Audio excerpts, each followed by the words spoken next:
முந்தைய காலத்தில் செஞ்ச விவசாயத்துக்கும் இப்போ செய்து கொண்டு இருக்கிற விவசாயத்துக்கும் இனி வர கால விவசாயம் எப்படி இருக்கும், அது உங்களுடைய கருத்து எப்படி இருக்கும்? விவசாயன்றது அப்போ ஒரு வாழ்க்கை முறையாக இருந்தது.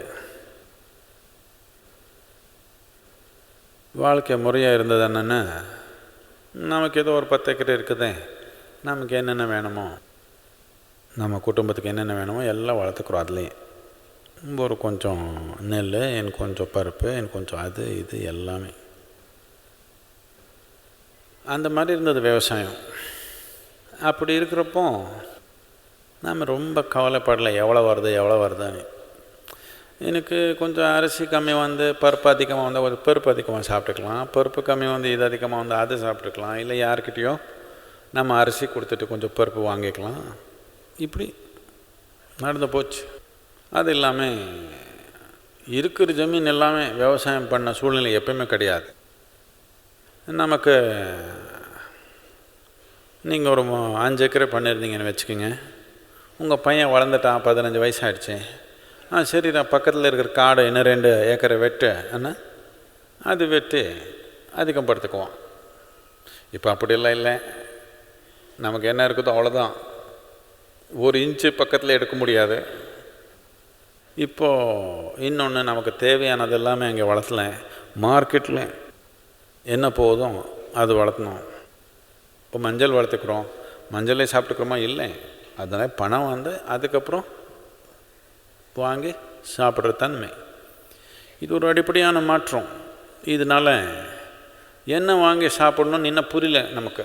நம்ம நாட்டில் இப்போ தான் புதுசாக நடந்திருக்குது. இப்போ ஒரு 30-40 வருஷத்தில் தான் இந்த மாற்றம் நடந்திருக்கிறதுனால ஆரோக்கியத்துக்கு, நம்ம உடல் வளர்ச்சிக்கு என்னென்ன வாங்கணும், என்னென்ன சாப்பிடணும்னு தெரியல. ஏதோ ஒன்று சீப்பாக இருக்கிறது வாங்கிக்கிறது. ஃப்யூச்சரில் எப்படி இருக்கும் விவசாயம்? இப்போ பண்ணியிருக்கிற விவசாயம் ரொம்ப நாள் இப்படி நம்ம பண்ண முடியாது.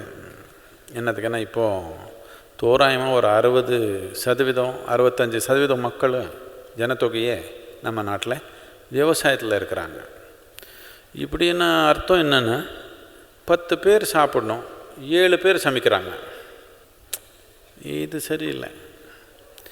10 பேர் சாப்பிடணுன்னா ஒருத்தர் இல்லை 2 பேர் சமைச்சா பரவாயில்ல. 10 பேர் சாப்பிட்றதுக்கு 7 பேர் சமைக்கிறாங்கன்னா இது மனிதனுடைய சக்தி சரியான நோக்கத்தில் உபயோகப்படுத்த மாதிரி இல்லை.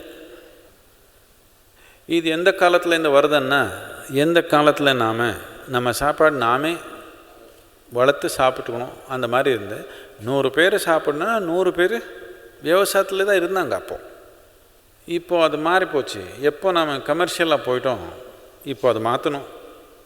மித்தவங்க எல்லாம் என்ன பண்ணுது? மித்தவங்க எல்லாமே ஏதோ ஒரு திறமை நாம் கொடுக்கணும். இல்லைன்னா என்ன பண்ணுறதுன்னு தெரியாமல் போலியே சுற்றுவாங்க. நடக்குது. அப்போ இது ஃப்யூச்சரில் எப்படி பண்ண போகிறோம்? மித்த நாட்கள் எல்லாமே அவர் ஃப்யூச்சர் பிளான் பண்ணுறாங்க. நம்ம நாட்டில் நாம் ஃப்யூச்சரில் பிளான் பண்ண மாட்டோம், வந்தப்புறம் பார்த்துக்குறோம். ஆமாம், பிளான் இல்லை நமக்கு. நாம் கொஞ்சம் சும்மா போகிறது தான். அதனால் பல பாதிப்பு வந்தால் கஷ்டப்படுறது தான். ஏன்னா மக்கள் தானே கஷ்டப்படுவாங்க. பிளான் பண்ணுறவங்க அப்படியெல்லாம் கவனம் இல்லை, வந்தப்புறம் பார்த்துக்கலாம்.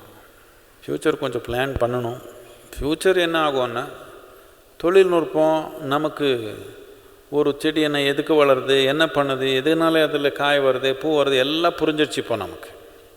இதனால் எது நாம் ஒரு 50 ஏக்கரில் எது வளர்த்த முடியுமோ அது இப்போ 1 ஏக்கரில் வளர்த்த முடியும். இந்த மாதிரி தொழில்நுட்பங்கள் இருக்குது.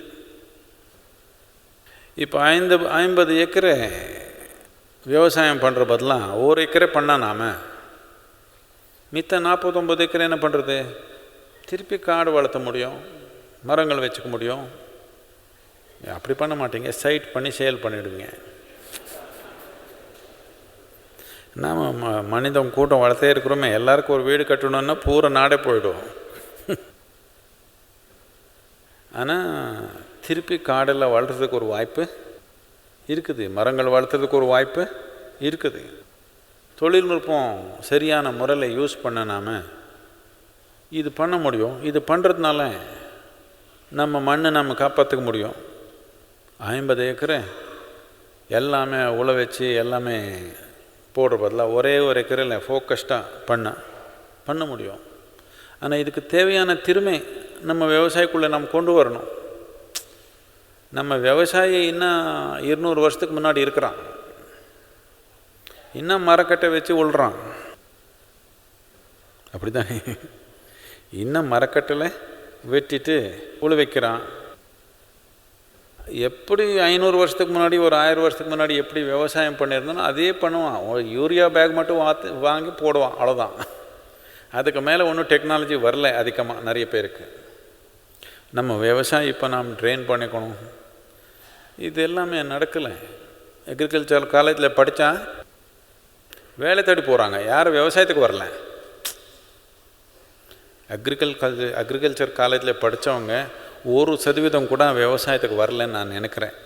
இது நான் தப்பாக இருக்கலாம், 1%, 2% வந்திருக்கலாம். ஆனால் 100 பேர் பாஸ் ஆனாங்கன்னா 90 பேர் விவசாயத்துக்கு வரணும். அப்போ தான் விவசாயம் மாறும். ஆனால் அங்கே சொல்லிக் கொடுக்குற பாட்டமே விவசாயத்தை பண்ணுற மாதிரி இல்லை. அது ப்ரொஃபஸராக போகிற மாதிரி தான் இருக்குது, கவர்மெண்ட்டு வேலை தேடி போகிற மாதிரி தான் இருக்குது அந்த எஜுகேஷனு. இதெல்லாம் மாற்றணும். இப்போ மாற்றலைன்னா ரொம்ப கஷ்டப்பட்டு அதுக்கப்புறம் மாற்றிக்கிறோம். இப்போ மாற்றினா நல்லாயிருக்கும். தமிழ்நாட்டில் விவசாயத்து கலாச்சாரம் ரொம்ப ஆழமாக இருக்குது.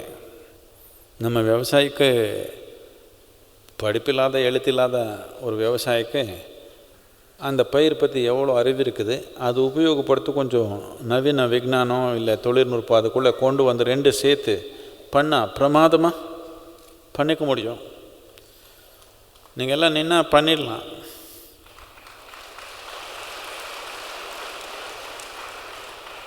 சத்குரு, நான் ஒரு டாக்டர். நிறைய டிசீசஸ் வந்து இன்க்யூரபிளாக இருக்குது. அதாவது எவ்வளோ மருந்துகள் சாப்பிட்டாலும் அவங்க வாழ்நாள் பூரா மருந்து சாப்பிடணும் அப்படிங்கிற மாதிரியான வியாதிகள் நிறையா இருக்குது.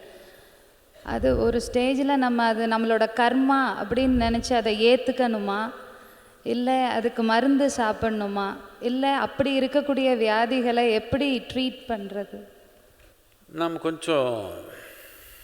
நம்ம உடல் இயற்கை என்னன்னு புரியாமல் சும்மா எப்படியோ வாழ போகிறோம். என்ன உணவு உள்ளே போகணும், எப்படி வச்சுக்கணும் உடல், இந்த கவனம் ரொம்ப குறைஞ்சி போச்சு.